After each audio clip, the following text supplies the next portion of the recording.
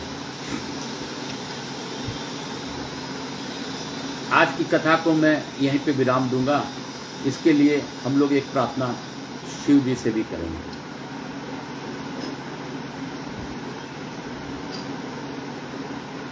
मैं आकाश राजगढ़िया, बंसल गोत्र पुनोहम, उमाशंकर नारायणी देवी राजगढ़िया का पुत्र, सांवरिया बाबा का शिष्य, आप सबों से को नमस्कार वंदन करते हुए, मेरे भोलेनाथ को प्रणाम करते हुए, जगन्नाथ जी का विशेष रूप से आह्वान करते हुए, मैं आज जो हम लोगों ने सती खंड पूर्ण किया, सती खंड का पढ़ने वाले की मुक्ति निश्चित है, सुनने वाले की मुक्ति निश्चित है। आज कितना अद्भुत प्रसंग आया है। आप, मेरा इच्छा था कि यह पितरों को मुक्ति प्रदान करने वाला बन जाए, तो बाबा ने वो माना, वो सुना। यह चमत्कारी अद्भुत बात हुई है। और यह सत्य है कि मैंने कोई कथा पूर्व में नहीं पढ़ी है, या मैं अभी प्रथम बार पढ़ रहा हूँ, और मैंने कोई आगे का पाठ पढ़ा भी नहीं था। लेकिन बाबा कितने दयालु हैं, कितने कृपालु हैं। हे बाबा, आपकी इस कृपालुपन से, आपकी दया निधानी से, हे दया सिंधु, आप कृपा कीजिए, दया कीजिए। जो भी पितरी मुझसे जुड़े लोग हैं, जो भी मेरे रिश्तेदार हैं, जो भी मेरे मित्र हैं, जो मेरे बंधु हैं, बांधव हैं, मेरे से उपेक्षा रखने वाले हैं, उनको इस महापुराण का आज के श्रवण का लाभ दीजिए, उनको मुक्ति प्रदान कीजिए। मुझसे जुड़े, व्यवसाय से जुड़े सभी लोगों पर कृपा कीजिए। हे महादेव, आप तो सच में बाबा हैं, भोलेनाथ हैं, ब्रह्म पिता हैं, सबके पिता हैं, जो कि आज कथा में भी आई है। हे सिंधु, हे दया निधान, हे करुणा निधान, आप करुणा कीजिए, दया कीजिए, सबका कल्याण कीजिए। बाबा, आप ही कर सकते हैं, आप में ही क्षमता है, मैं तो बस एक निमित्त मात्र हूँ। हे बाबा, मैं प्रयास करता हूँ कि आपके वाणी से ही मैं कथा या बात बता सकूँ। मेरे में क्षमता भी नहीं है कि मैं कोई वाणी अपने शरीर से भी निकाल सकता हूँ। हे भोलेनाथ, हे दया सिंधु, आप सब पर कल्याण कीजिए। आज मेरे ससुराल से ससुर जी का भी पितृ तर्पण श्राद्ध है, तो उनको भी आप मुक्ति प्रदान कीजिए, अपने सानिध्य में रखिए, ऐसी मेरी प्रार्थना है। हे भोलेनाथ, हे विष्णुनाथ, हे काशीपति दिनाथ, मैं तो आपसे मांगता ही रहता हूँ, क्योंकि बच्चे की आदत है अपने पिता से ही मांगना। मेरा तो आदत है, मैं तो पिता से मांगूंगा, आपको देना ही पड़ेगा, यह भी सत्य है, क्योंकि आप बच्चे के हट को आप ही मानते हैं। आपने ही कहा है कि बच्चे गलती करते हैं, हम भगवान भूल जाते हैं, और आप सब पर दया करते हैं। तो हम तो गलती करेंगे, हम आपसे मांगते रहेंगे। मांगना हमारा कार्य है, काम है, आगे कृपा करना आपका काम है। हर हर महादेव। श्री शिवाय नमस्तुभ्यं। हर हर महादेव, हर हर महादेव, घर घर महादेव। श्री शिवाय नमस्तुभ्यं। हर हर महादेव। महादेव महादेव महादेव महादेव महादेव महादेव, देवादिदेव महादेव महादेव महादेव महादेव महादेव।